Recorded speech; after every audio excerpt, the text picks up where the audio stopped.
Aquí comienza Hijos de Punta con Raúl Coe. Bienvenidos.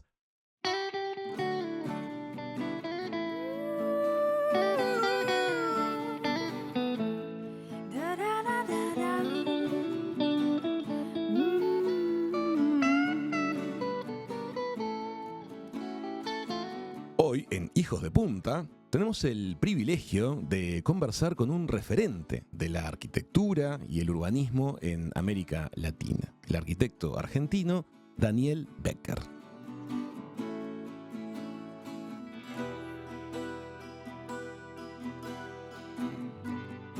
Daniel, gracias por estar aquí en el estudio. ¿Qué tal, Raúl? ¿Cómo andás?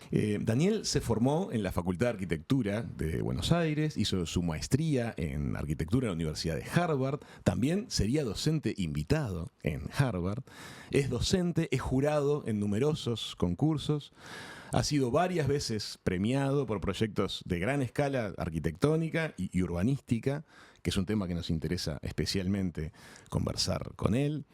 Ha desarrollado proyectos de gran impacto social y cultural, como por ejemplo el CCK, ahora rebautizado Centro Cultural Faustino Sarmiento, el Museo del Bicentenario, el Parque Lineal del Bajo y muchos otros más, de los cuales, en la medida en que el tiempo nos lo permita, vamos a estar conversando hoy.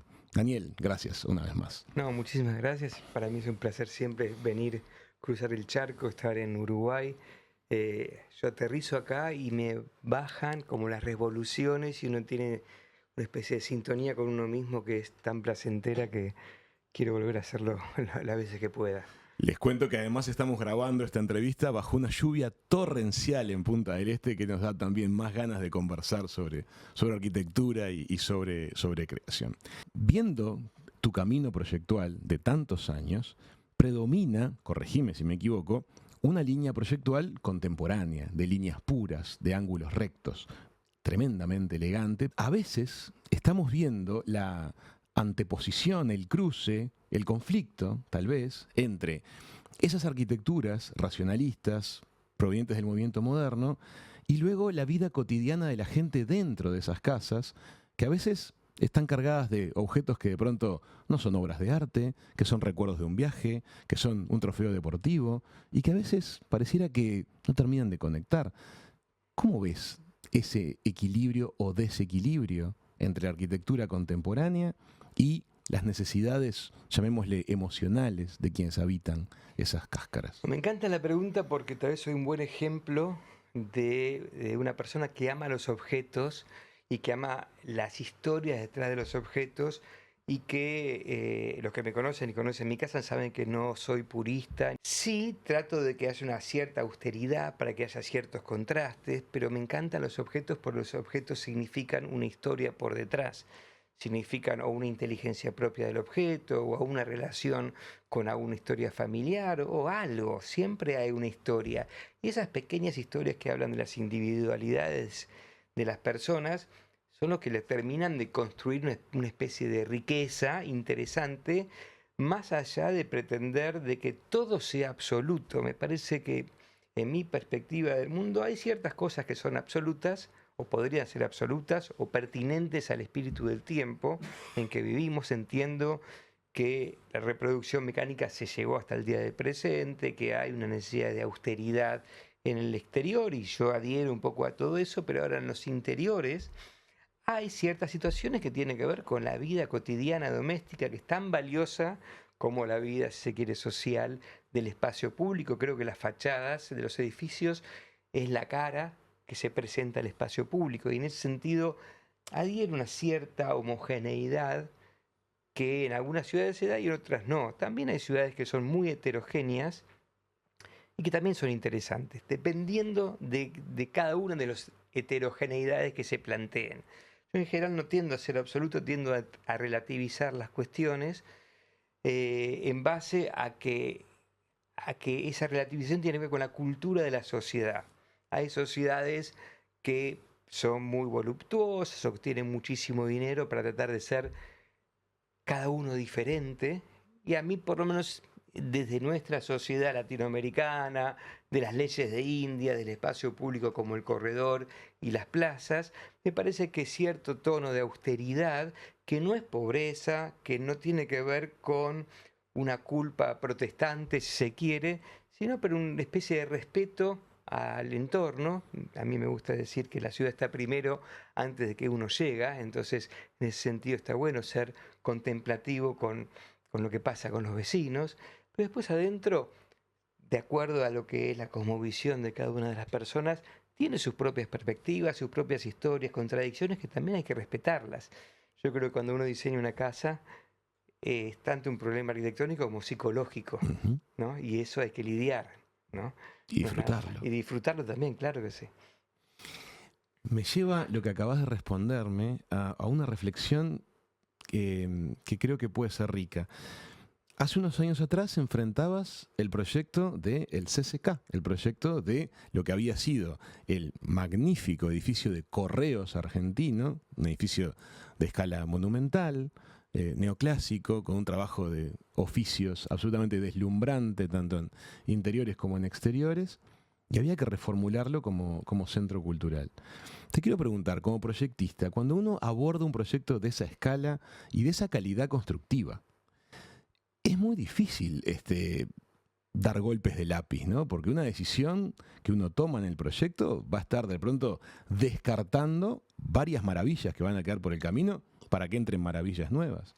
Sí, en realidad cuando empezás con un proyecto así de ese tamaño, en un contexto de un concurso, en un contexto de que ese concurso fue producto también de otro concurso. A ver, no sé cómo es esa historia. Porque este edificio, que está ubicado a un par de cuadras de la Casa Rosada, que tenía en ese momento casi 100.000 metros cuadrados, después se lo aumentó, era un monstruo, casi una manzana entera, que era tan grande que yo no lo veía, ¿no?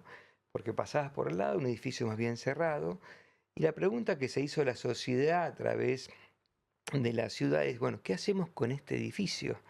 Era monumento histórico, no se lo puede demoler, es un edificio que tiene 2/3 hacia lo que es el área norte de área industrial, o sea, sin ningún valor importante en el interior, pero sus exteriores, el primer tercio hacia el sur. Y los núcleos de escaleras son de patrimonio, son patrimoniales que había que salvarlas. Okay. Entonces, en ese contexto hubo un primer concurso que básicamente no era para arquitectos solamente, sino para actores de la cultura de la sociedad porteña o argentina, es ¿qué hacemos con esto?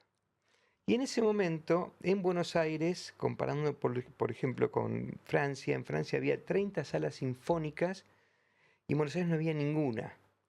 Y estaba la Sinfónica de Buenos Aires que ensayaba en un teatro de muy mala acústica, y había que lograr una sala acorde a lo que era una sinfónica, porque el Teatro Colón es un teatro de ópera y ballet con una acústica absoluta, pero no es específicamente una sala con lo que se llama que no tiene la cuarta pared, que es el telón. Claro. Entonces, o sea, en el Colón la orquesta va en el foso. La orquesta va en el foso o puede armarse una concha acústica en el escenario si el objeto principal es la música, claro. es un concierto, pero tiene todo lo que es el backstage, los hombros, la torre, para estar preparado para un espectáculo de una ópera. Lírico, el corte del Teatro Colón, por ejemplo, ve que el área del público es igual o más chica que todo lo que pasa por detrás. Wow. Es muy impresionante, y ni te cuento que esto va por debajo de la avenida 9 de Julio y hay talleres de pelucas, de trajes, de escenografía. Es ¡Qué maravilla! un monstruo gigante. Esto es otra cosa, donde en general lo que entra y sale son los músicos y los instrumentos están ahí. Los instrumentos están en la sala. Y en general no hay cuarta pared, no hay telón, y el objetivo principal es la acústica.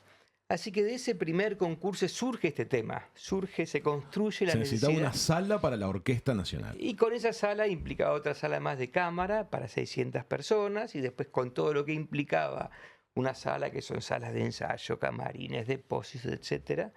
Y aparte de eso, en este lugar, con todo lo que quedaba, había que hacer un centro cultural. Claro. Con áreas de exposiciones permanentes y transitorias.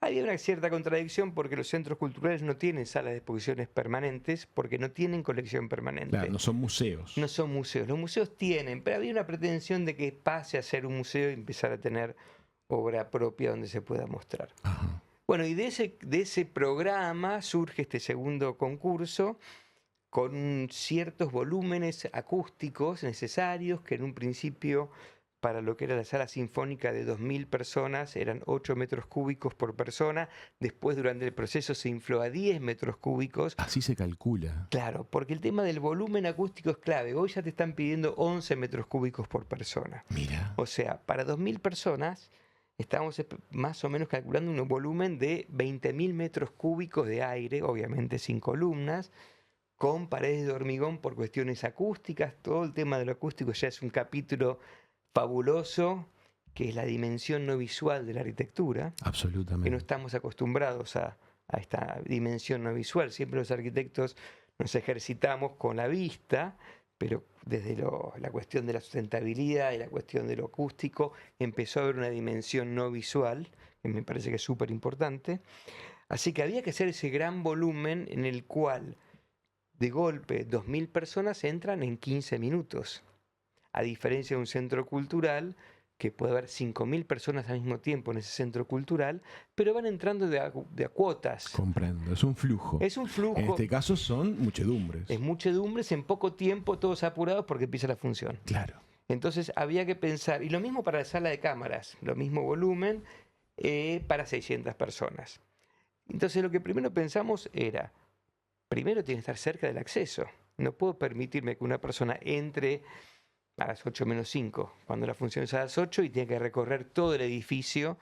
Entonces queríamos que era importante que estén cerca. Y por otro lado nos autoimpusimos desde esta, si se quiere, filosofía que teníamos o que tenemos, de que el espacio público prevalezca y que era que la planta baja del edificio más las otras plantas referenciales del edificio, esto es difícil contarlo en radio, siempre es bueno contarlo con imágenes. Nosotros ahora en la edición del video le contamos a la gente que vamos a estar colocándoles a ustedes imágenes que ilustren lo que nos está contando Daniel acerca de este edificio magnífico, que cada cruce que hagan a Buenos Aires no dejen de mirar lo que haya en la cartelera porque es una experiencia única. Entonces la idea era que la planta baja sea una gran plaza pública, como continuidad de los parques públicos que se extendían hacia el sur. Este edificio tenía un solo subsuelo, y casi falso, porque vos subías casi un nivel y después bajabas un nivel. ¿Qué quiere decir? Que no se quisieron meter muy abajo porque estábamos en el lecho del río. A eso hay que agregarle que por debajo hay un sistema de ríos subterráneos que es el Puelchense, que en el momento del proyecto, cuando poníamos la sala de cámara a menos 12 metros y por debajo era la sala de máquinas, finalmente tuvimos que poner la sala de máquinas de costado porque ya estábamos pinchando el Puelchense y no queríamos que eso suceda. Claro. O sea, se cruza la historia, la ingeniería, la tecnología, todo en un mismo proyecto. Daniel, me imagino que además un proyecto de esa escala contó con asesoramientos de altísima calidad. ¿Quiénes vienen de ayudar en el mundo acústico, por ejemplo? ¿Vino gente de otros países o Argentina tiene ese know-how? No, por suerte Argentina tiene unos grandes ingenieros, hay una tradición de grandes ingenieros acústicos. Con nosotros trabajó Rafael Sánchez Quintana y Gustavo Basso, que después hicimos otros proyectos y que fue clave trabajar con ellos desde las cuestiones acústicas, porque es algo que no lo entendés hasta, recuerdo, a las 13 horas del día 24 de mayo del 2015, cuando fue el primer ensayo de la Orquesta Sinfónica y me decían, estos señores no saben tocar en esta sala. Digo, ¿qué me estás diciendo? ¡Qué raro! Claro. ¿Por qué? Porque estaban acostumbrados a tocar en una sala de muy mala acústica y que tocaban muy fuerte para que se escuche. Mirá. Y tenían que aprender a tocar en una sala de muy buena acústica. Se requiere menos potencia en instrumento. Se requiere, sí, me imagino, yo no toco ningún instrumento, pero imagino que uno va aprendiendo a tocar, saber cómo se lo ajusta, se afina. Mirá. Las salas se afinan, por ejemplo. Las salas se afinan. Claro, hay ciertos, por ejemplo, estas salas están pensadas realmente para ser tocadas sin electroacústica. Ajá. Pero siempre hay micrófonos, siempre hay parlantes, porque a veces aparece la voz, y la voz, si vos la pones a la misma par que los instrumentos, queda por debajo, Claro. por la capacidad acústica. Y cuando aparece electroacústica por algún elemento electrónico, hay, por ejemplo, cortinas que se despliegan para absorber y no rebotar, ¿no? Y al mismo tiempo, y que fue toda una dimensión muy interesante, cuando trabajábamos con ellos y discutíamos, decíamos de que esta sala debería tener una acústica contemporánea. ¿Qué es una acústica contemporánea? A ver eso. Yo en ese ese momento me concepto. preguntaba, y ellos nos decían que hoy todos los jóvenes están acostumbrados a tener equipos en los teléfonos, equipos de audio, auriculares, con un nivel de fidelidad muy importante, que de acá a 50, 60 años no van a ir a escuchar algo que se escuche más bajo, con lo que deberíamos emitir una energía tal que no llegue a la reverberación, pero que sí te emocione y que sea intenso y que te haga temblar. Entiendo. O sea, las generaciones actuales están estimuladas de tal forma que no podemos estar por debajo de ese umbral. Exactamente, ese es un poco el concepto general, ¿no? A eso se le llama acústica contemporánea. Lo que diseñábamos en ese momento. Entonces, por ejemplo, cuando vos ves la sala, el zócalo de la sala, de donde están los músicos, es de granito. Entonces digo, pero ¿cómo una sala que tenga un zócalo de granito funciona bien? Y bueno, tenía que ver con eso, porque en ese momento ahí rebota y empuja el sonido. Y otro gesto que no se va a ver por la radio, que yo veía que ellos hacían, era que se ponían las manos así, como en orejas, Sí. pero después se ponían así, A la inversa, como el topo Gigio, pero después con el dorso de la mano para adelante. para cancelar el sonido que venía de frente y ver cómo venía el sonido de atrás. Ah, Porque la idea es que el comprendo. sonido sea envolvente. Así que en esas pequeñas cuestiones o discusiones que teníamos con Gustavo, que es un tipo maravilloso, que aparte de ingeniero acústico, es violinista de la Sinfónica de La Plata, del Teatro Argentino de Qué La Plata. figura, muy bien. Sí, así que damos cada tanto charlas juntos y nos divertimos. Qué lindo. Es muy interesante. Acá hay pasión para desarrollar algo que sea único. Y el resultado, ¿te resultó satisfactorio? Sin duda, y de igual forma, siempre, y es una enfermedad que tendría que ver con algún psicólogo un día, ves los defectos y no las virtudes, Pasa. ¿no? Pero una vez que ya lo vas soltando y ya voy como espectador y voy a disfrutar de una muestra o de una orquesta, disfruto mucho y me voy olvidando de, che, ¿por qué esto no se hizo de esta manera? Puede haber sido de otra manera. Y contame esa vivencia, ¿vas seguido? Voy seguido, sí, voy bastante seguido. ¿Y cómo ves? ¿Mirás cómo reacciona la gente? Porque la gente Sí. no sabe que vos sos vos. No, a veces escucho de costado ¿Ah, y, sí? y a ver qué opiniones tienen. A veces me presentaba y decía, ay, algunos me conocen, pero cuando vas así en anónimo, te da como una satisfacción personal muy íntima y muy especial que la disfruto, claro que la disfruto. Debe ser muy, pero muy especial lo que estás describiendo. La ciudad de Buenos Aires, la nueva ciudad de Buenos Aires, esta última ciudad de Buenos Aires, que tal vez visitamos con tanta frecuencia, ha adquirido mucho de tu sello. En particular, hay algunas zonas en las que han intervenido ustedes con mucha energía. Me gustaría que nos cuentes un poquito acerca del proyecto del Parque Lineal del Bajo, que muchos de los uruguayos que llegamos a Buenos Aires es una de las primeras cosas que recorremos y que visitamos en la ciudad. Mira, el Parque Lineal del Bajo, y después también hay un sector que se llama el Parque Central del Paseo del Bajo, en realidad son subproductos de lo que es un proyecto de infraestructura, de ingeniería, de lo que se llama el Paseo del Bajo. ¿Qué es el Paseo del Bajo? Era la autopista que unificaba la zona sur con la zona norte en el área central, que hubieron más de 30 proyectos, porque en ese momento nadie se imaginaba una autopista por detrás de Casa Rosada, un túnel era muy caro, están Los Silos, está Puerto Madero, así que durante muchos años y muchas discusiones, la pregunta fue, bueno, ¿cómo hacemos esto? Y un tremendo nudo para lo que era el tránsito de camiones en el Terrible. núcleo de Capital Federal, ¿no? Porque todos los camiones pasaban por lo que era Madero Huergo, que eso de hecho hacía temblar el propio edificio del Del Centro Correo, Cultural. claro. Y muchas de las decisiones proyectuales del Correo tenían que ver con eso. Mirá tú. Por ejemplo, vuelvo un segundito para el Sí. Correo, la famosa ballena, que entre Sí. paréntesis nadie piensa en cetáceos cuando diseñas una sala, pensás, después construís una retórica frente a eso. Están apoyadas sobre unos tacos de goma, y no de neoprene, de goma, que absorben las vibraciones y que están preparadas toda la sala sinfónica para ser levantada, sacar esos tacos de goma porque tiene una vida útil de 100 años y volver a cambiarlos para que sigan absorbiendo y no se compacten. Va a haber un día en el cual en 100 años la sala entera va a tener un nuevo apoyo. No solamente eso, sino que todo lo que es el chandelier o la gran lámpara, más la sala de máquinas, más la cocina, más todo de arriba, también se levanta y al lado de cada una de las columnas de lo que llamamos la jaula hay unos pequeños espacios donde se colocarían unos gatos hidráulicos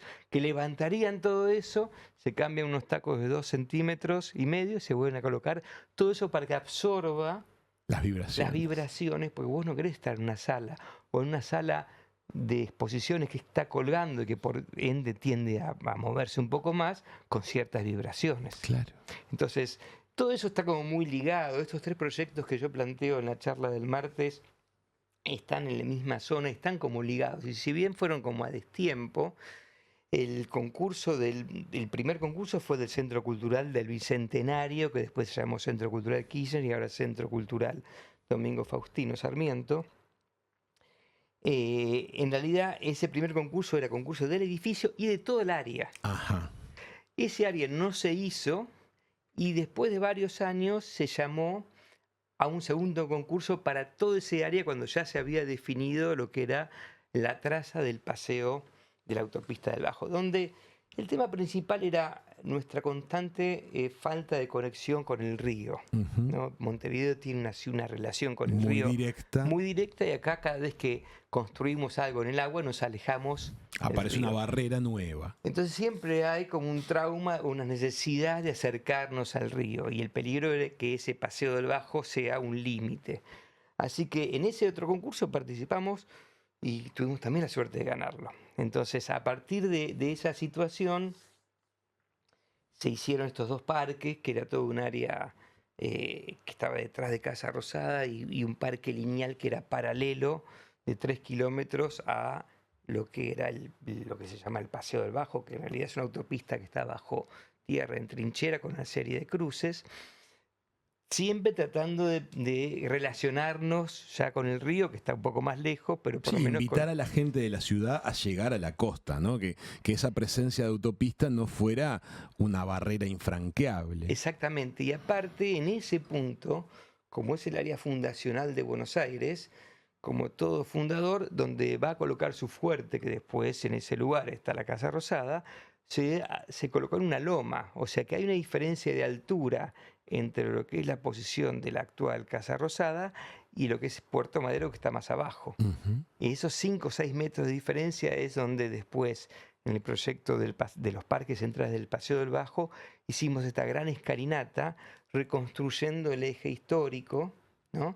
Que el eje histórico tenía el muelle de la aduana de Taylor, la famosa aduana, que pasaba justamente por ahí y se iba a 400 metros dentro del río, volviendo al mismo tema, porque el río era muy bajo y los barcos de gran calado tenían que ir muy lejos para poder traer los bienes. Y ustedes en el proyecto de poner en valor lo que había sido la aduana de Taylor, proponen lo que hoy se visita y es el asombroso Museo del Bicentenario, el Museo Claro. Subterráneo. Eso es toda una historia muy interesante. Durante muchos años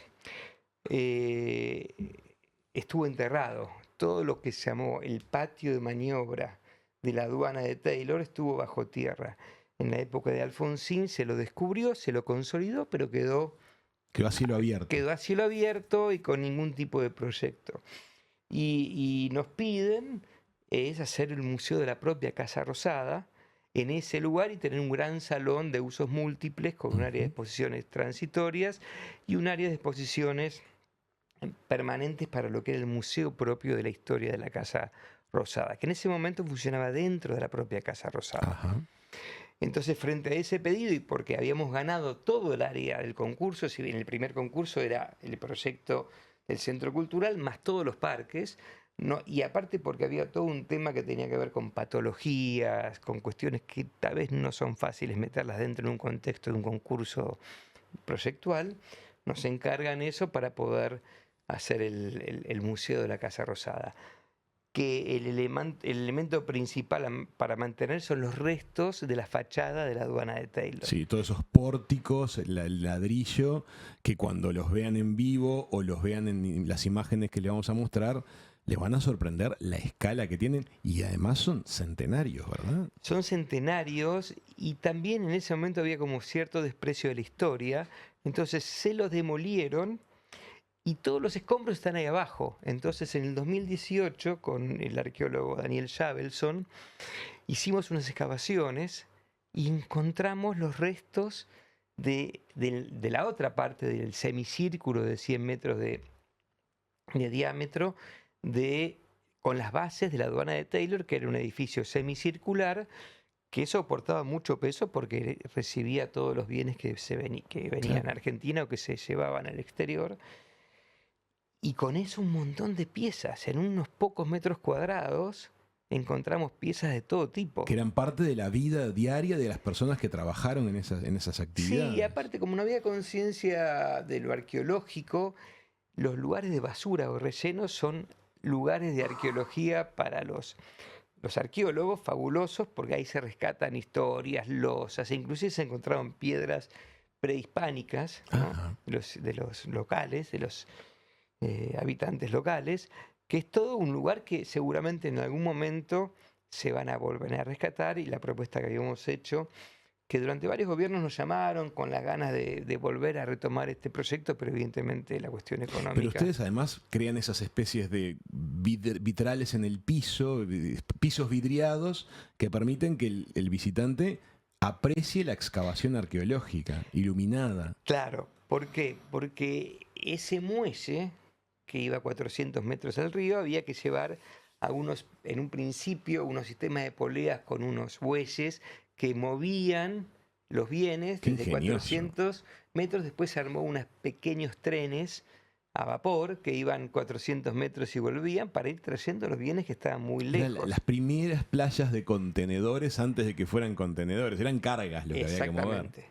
Así que cuando se descubrió eso, sí, por supuesto, se dejó mostrar y exhibir todo ese tipo de cuestiones porque eran fascinantes, ¿no? Y te hago un salto, porque por supuesto que invitamos a que en su próximo cruce a Buenos Aires descubran, si no lo han hecho aún, las maravillas que hay en esa zona del Parque Lineal del Bajo, del Museo del Bicentenario, y por supuesto del Centro Cultural Domingo Faustino Sarmiento. Pero Daniel, se viene algo también muy novedoso, completando este eje de intereses ahí a nivel de Paseo del Bajo, ¿no? Sí. ¿Qué se viene? Novedoso y del presente o de los últimos años, que tiene que ver con Diego Armando Maradona.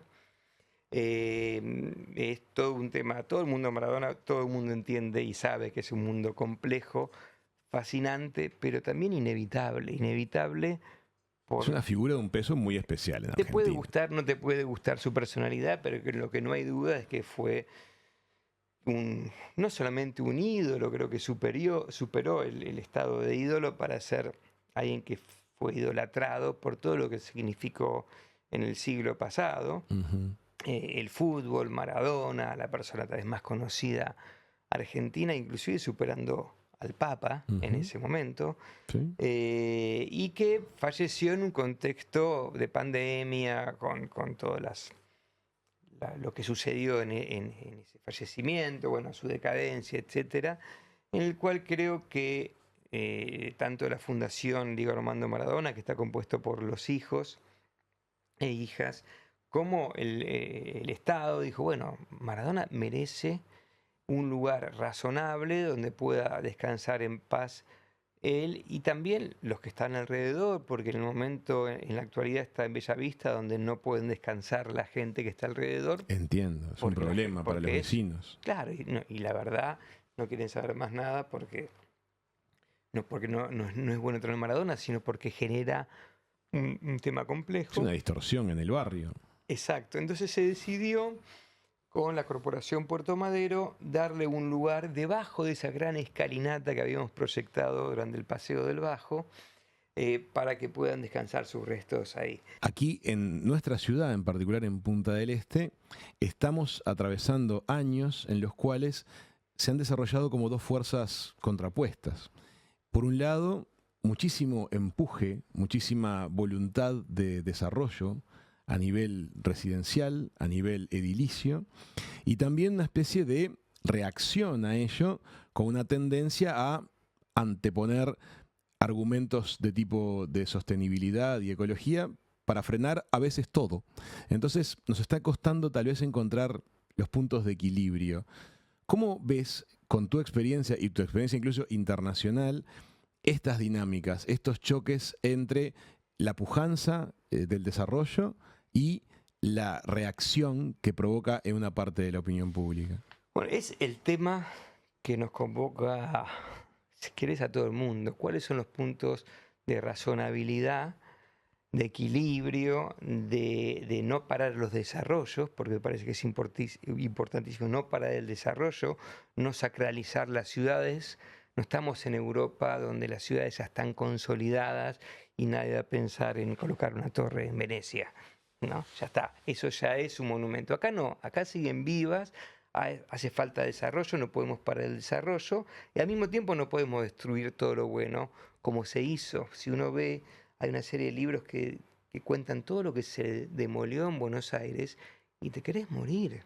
Se demolieron los mejores edificios y quedan algunos y hay que mantenerlos y cuidarlos. Pero ¿cómo, Daniel? Porque, por ejemplo, una familia que en los años 20, 30 contrató un gran proyectista, llevaron adelante una maravilla, sea por un edificio residencial, sea una casa, pero es parte del patrimonio de cierta familia, y la familia se desmembró, cambió, hizo su camino de vida, sus historias, y es un bien que lo tienen que vender. ¿Y qué hacemos? ¿Quién compra ese edificio valioso para transformarlo en un centro cultural, una fundación de homenaje al arquitecto? ¿Quién pagaría esa gestión? Mira, eso es lo más interesante y creo que esto se resuelve con inteligencia. Inteligencia es no prohibir todo y no permitir todo. ¿Qué quiere decir? Que surgen sistemas muy heterodoxos de aproximación a la construcción en edificios patrimoniales. Ahora, el título solamente no te asegura de que funcione bien, también depende del arquitecto. Como en todas partes, hay arquitectos buenos, arquitectos malos, que hacen cosas buenas y cosas malas. En Europa hay muchas aproximaciones a edificios históricos que les cambian el programa, que crecen en metros cuadrados, pero que mantienen la esencia. Y ese punto tan finito, tan en el límite de que no es parar todo ni permitir todo, es lo que hace que sea un proyecto vivo y que no sea, entre comillas, reglamentado. No hay modos de. Por eso se estudia y por eso hay buenos arquitectos y malos arquitectos. Es algo que te diría que es lo que más me fascina de todo. Hay que ir siempre caso a caso. Absolutamente. Te lo pregunto porque a veces uno de los argumentos que se escucha con frecuencia es: tratan todo como casos excepcionales. Nunca se atañen a la norma. Y en realidad tú estás planteando que tal vez es que eso es lo correcto. Hay que ir caso a caso. Exactamente. Vos diste el punto en el clavo, porque genera una situación ambigua. Por otro lado, esa situación ambigua genera sospechas de corrupción. Sí. Che, ¿por qué a esto le probás y a estos no? Yo asumo que eso no existe y que hay como honestidad intelectual en las áreas. Por ejemplo, en Buenos Aires hay un área de interpretación urbanística que siempre está limitada por la política, ¿no? De hecho, estamos con un proyecto muy interesante de un galpón histórico que está en un área con cierta altura, que tiene una capacidad constructiva, si no tuviera ese galpón, de X, y que los propietarios quieren hacer, no X, por lo menos X sobre 2, pero si no hacen X sobre 2 no les sirve ese lugar. No va a suceder nada al final de cuentas. Claro, entonces no podemos evitar. Entonces, che, ¿pero qué está pasando? ¿Por qué no me dejan? Los políticos se quieren cuidar porque la altura de los vecinos, que van a decir los vecinos, los patrimonialistas, no podemos invadir tanto el edificio porque se desnaturaliza el edificio. Y en esas tensiones tenés que proyectar.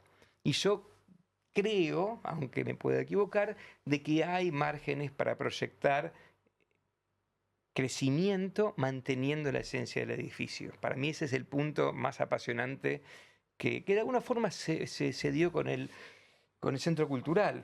Se armó una gran discusión en su momento de que en cuanto a la cúpula, si la cúpula podía ser de vidrio o no, si era desnaturalizar el edificio. Era de pizarra originalmente, Era de ¿verdad? pizarra. Opaca. Y la pizarra, en ese momento, las cúpulas eran lugares vacíos adentro de un gran depósito que se entraba por una escalera caracol de 1 metro de diámetro. No había nada. Era un gigantesco depósito. Era un gigantesco depósito. Yo Mirá, tengo fotos de por ahí. difícil acceso, además. Imposible, era para nada. Era la cuestión externa hacia el Un exterior. coronamiento para el Y edificio. nosotros queríamos que eso sea un espacio público donde vos puedas ver todo Buenos Aires. Un mirador maravilloso. Y entonces, creo. ¿qué haces? ¿Lo ibas a mantener con pizarra? No servía para nada. Tenías que hacer accesibilidad. Bueno, fue una gran discusión inclusive dentro del contexto de la Comisión Nacional de Monumentos Históricos, que algunos decían sí, hay que hacerlo, otros decían que no, tiene que ser de conservación. Finalmente hubo idas y vueltas, nos pidieron que sea de pizarra. Ajá. Y finalmente, en ese momento, la presidenta dijo no, que se respete porque la Comisión de Monumentos lo había aceptado en un momento, se hizo de vidrio, en el medio habíamos hecho una propuesta de una serie de louvers que se podían oscurecer, no, pero finalmente se hizo como el concurso. Y creo que es algo bueno porque se mantiene esa cosa histórica, porque no cambió la forma, pero sí el material, Te entiendo. y tiene la función de ser espacio público. Suma funciones, además. Le da una prestación al edificio que no tenía, que es un mirador en una zona Y estratégica. que es un lugar maravilloso el edificio. Sin lugar a dudas. Daniel, saliendo de lo que es el caso puntual de la obra que eso no sustituida, el caso que planteábamos de ese edificio familiar o esa casa que empieza a ser un bien opinable y que no queda claro a veces quién pagaría la salvación. Cuando estamos hablando de escala urbana, ¿qué pasa con las zonas costeras, por ejemplo, que son buscadas para la edificación en altura? Algunos otros ejes de las ciudades que también se admiten para la edificación en altura, de manera de salvaguardar los barrios jardín que quedan en el medio. Y ahí primero tiene mucho que ver con cada caso. Me parece que no se puede generalizar.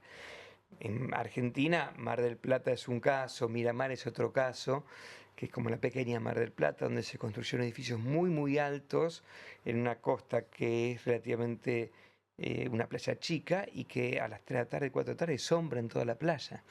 Alguna barrera de edificio. Hay una barrera de edificios. Montevideo pasó también. Claro, pero me parece que hay más distancia contra la playa. Sí, hay una proporcionalidad, pero Una cierta proporción. Entonces, también el edificio aguja, cuando no es un bloque compacto, mueve la sombra más rápido, ¿no? por ejemplo, entonces hay hoy que la ciudad es mucho más compleja, diversa, que no es fácil definirla con una visión ideológica, hay que ser inteligente y pertinente y ajustado analíticamente y honesto intelectualmente para ver cómo es la salida de eso. Yo diría hoy es caso por caso, ¿no?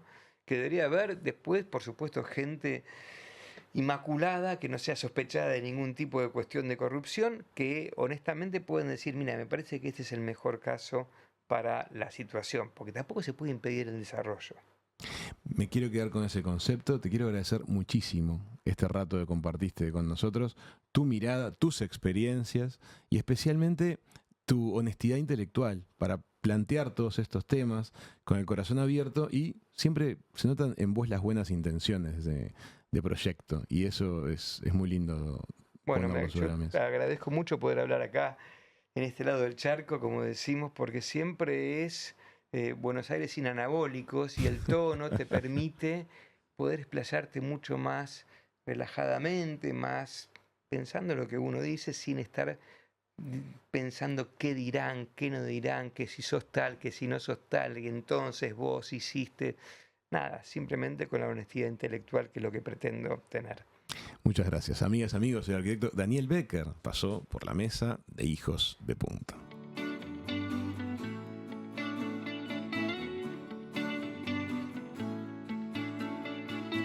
Esto fue Hijos de Punta. Raúl Coe, todos sus invitados y una muy buena charla.